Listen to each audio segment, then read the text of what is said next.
Koperative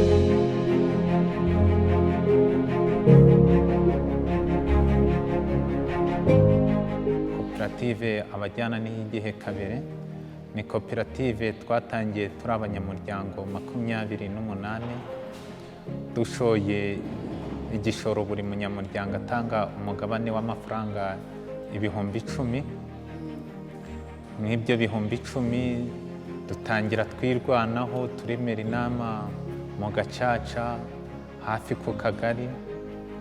Ubwo ko twagiye dutera imbere, twaje tuzamuka tugeraho tubasha kuja dukodesha inzu y'ibihumbi 5 ku kwezi. Nibwo twaje guhura n'umukozi wa Pasipa aturangira BDF. Nuko kuduhuza na BDF tubasha kugirwa inama y'uburyo twagura ikibanza.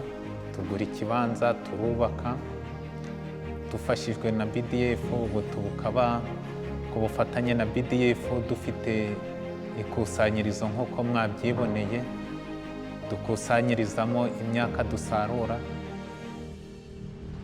Mu mikoranire myiza na BDF batwemereye kongera kudutera indi nkunga, ku buryo uyu munsi wa none dufite umushinga wo kugira ngo ibi bigori byera muri kano gace bigiye kujya bihera hano, cyangwa tujyane impungure gusa ibyo duheruka, ahubwo dushaka kubibyazamo umusaruro mu rwego rwo kubyongera agaciro.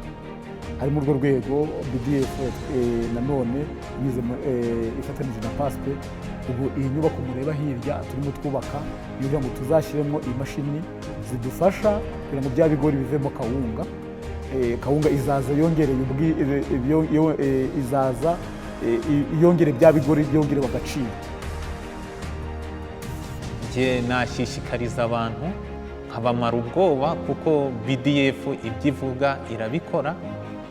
Kuko ushaka kureba ko ibyo ivuga ari ukuri, yaza gusura koperative Abajyana n'Igihe Kabiri ikorera mu karere ka Musanze, umurenge wa Muko, mu kagari ka Cyogo, aho ifite icyicaro mu mudugudu wa Kabiri.